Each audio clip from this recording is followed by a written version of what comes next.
Yes. Good evening. I'm William Ferguson. This is Common Sense. I had a wonderful time over the Thanksgiving holiday, but there was something curious that I saw. I wanted to get something, and so I went to Walmart to see if they had it on Thanksgiving Day, because anymore, holidays mean nothing in the United States. But then I went to a Best Buy because I couldn't find it at Walmart. And I thought Best Buy may be open. They weren't. And it was cold and rainy outside. And when I pulled up to Best Buy, there were cars in the parking lot and there were people in line in the rain. There was a young man standing first in line with his entire attention on whatever handheld thing he had and was using. And I thought, how important is this thing that this young man wants? That he's willing to stand out in the cold rain, risking his health to get this thing.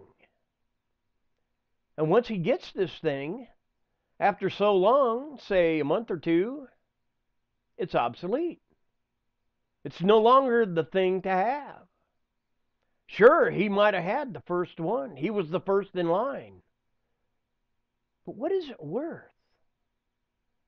What really is it worth? Now, I myself, the next day, I was asked by a Christian motorcycle enthusiast that lives across the street from my mom if I would like to join the group and go for a motorcycle ride that next day.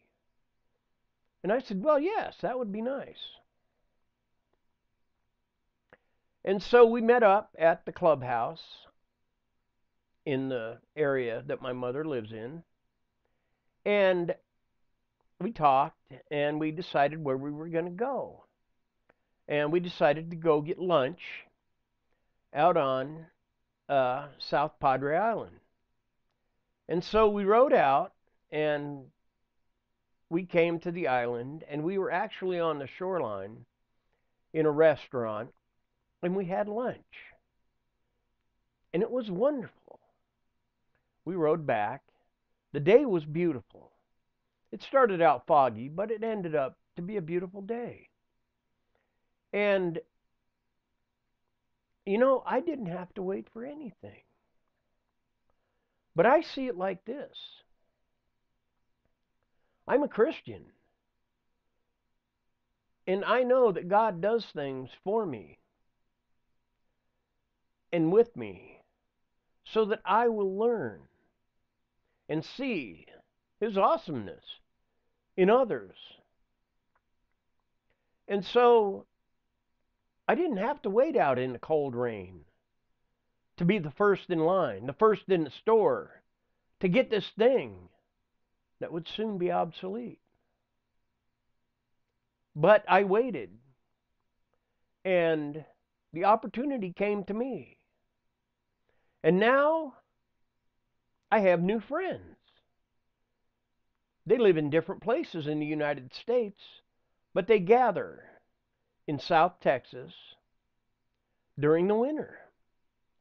And so now I know I can go to my mom's house and visit, and I can get together with my new friends that won't grow obsolete. I will have them as long as I go there and they go there. And together on the Saturdays that they ride, we can go ride. We can get to know each other better, build the friendship, rather than having a thing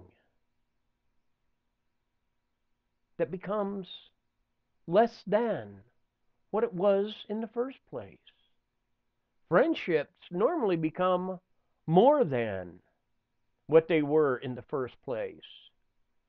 Things, man-made things, become less than they were valued at in the first place. So it makes me look at life. Of what do I have that is more important than what I have that I don't see? I have material things. I drive a Ford F-350 ton dually. I ride a Harley Davidson Road Glide. I ride a Honda Goldwing. I live in this beautiful little trailer that happens to be a toy hauler, so I can put my bikes in the back. I'm a mechanic. God gave me that ability to be a mechanic. I have the ability to talk, to communicate with others. But we all have something different. But do you appreciate what you have rather than seeking something that will become valueless, useless in a matter of time? Love never ends. It never rusts. It doesn't corrode. It's forever. It's eternal. Friendships is part of love. Families, part of love. When you start collecting things that you cannot see, you will find the things that you can see start coming. If you sit around drinking beer, smoking cigarettes, doing drugs, watching your direct TV or whatever TV you're paying for, and you see somebody riding a Harley down the street and you say, "Whoa, I'd love to have that Harley." Well, you know what? If you quit drinking beer, smoking cigarettes, doing drugs, watching the TV that you're paying for, hey, you're spending a lot of money on destroying yourself, really. And how much time do you spend in building yourself? How much time do you spend contemplating things? Why do I do this? Why do I feel as though I have to have that? Why do I look at that person and judge them? Because they look different from me. They dress different from me. They talk different from me. That doesn't mean you judge them. That just means they're different. I'm different, and I love it. In fact, this week, over the Thanksgiving holiday, I heard a man say, "Well, I'll be damned." And I said, "Well, you can be damned all you want. I'm saved." And my friend was there that invited me on the motorcycle trip, and he said, "I am too." And so, friendship is worth more than pretty much everything on this earth. Because love is worth more than everything on this earth. Standing in line for a thing, it shows how materialistic you are.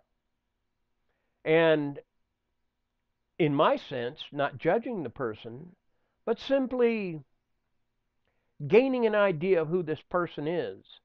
Standing in the front of a line in the cold rain and didn't have any rain gear on, looking at a portable computer in his hand, I would say he's liberal, not a conservative. And he wasn't thinking, possibly a college student. And I have found in my life that college people don't think. They have to have somebody else tell them, this is what you do. This is how you do it. This is why you do it. So be a good little robot person and do it. And they don't have the ability to think outside of the book. The books that they've learned in college. It's sad. I never went to college, and I am glad. I am very glad that I didn't have some of the garbage forced into my brain that college professors force into the brains of these young people that really have no life experience. Experience life. Life is not a thing. Life is an experience. Life is decisions. Life is wonderful. When you get up off your couch and look around, decide, what do I want to do? How do I get the finances, the materials, whatever I need to do this, that what I want to do? How? Well, I hate to tell you, but living the conservative life, that doesn't mean that you go to work, come home, put your money in a coffee can, eat supper, and go to bed. Get up the next morning, go to work, put your money in the coffee can, and go back to sleep. No. It means you don't just go spending your money on whatever every single day. Cigarettes cost money. Beer costs money. Liquor costs money. Pot costs money. Just driving around costs money. If you want something, know what it is, know how much it is, and save for it.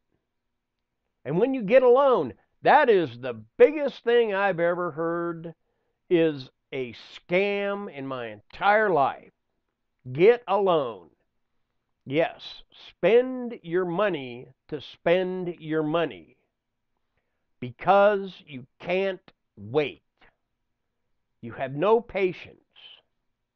The same as the kid in the front of the line at the Best Buy waiting for the thing. Patience. Patience is good. Because I'll bet you whatever it was, he just had to have. I'll bet you 1 year from today, I could buy whatever it was he had to have for less than half of what he paid for it, even if it was on sale. So, if you want to, let's say you want to buy a motorcycle because you want to ride, you want to get out and ride, but you don't have a whole lot of money. Well, being as you're a beginner, I would say start with a small bike. Say a 250. Find a used one, $300 or $400. Save up for the price of the bike plus insurance, tax, title, license, and all the rest of the brouhaha that goes with it, and ride your bike. You don't have to go out and buy a $15,000, $20,000 bike to enjoy riding a bike. In fact, I would suggest you start cheap and small until you get used to it.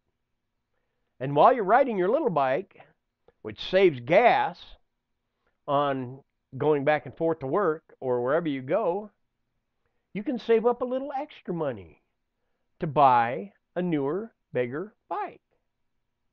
That's how it works. You don't just go spending money and expecting to have more money. No, that's not how it works. And it drives me nuts when I hear the people in Washington, D.C., oh no, we can't spend the money on that.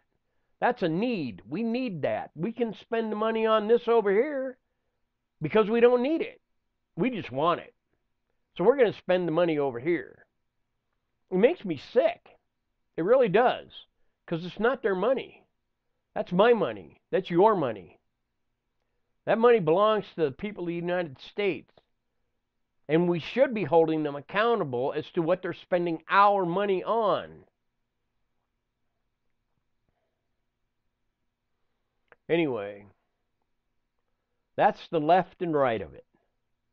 The left I see was that poor kid standing outside that Best Buy in the rain. I don't feel sorry for him, except that he's probably not saved. He needs to find Jesus. He needs to learn that the way God made us is not to throw everything we own to the wind. but it is to live a life according to rules, guidelines. They're all in the Bible. All you got to do is read the Bible, and you know the rules and the guidelines. You live by the rules and the guidelines, life is great. And that's a guarantee from God. So,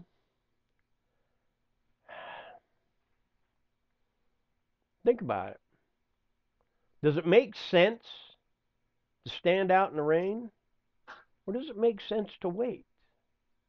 Wait. And the opportunity may just come knocking on your door and ask you if you want to go with the fellas on a ride. That's all I've got for now. I'm William Ferguson, and this is Common Sense.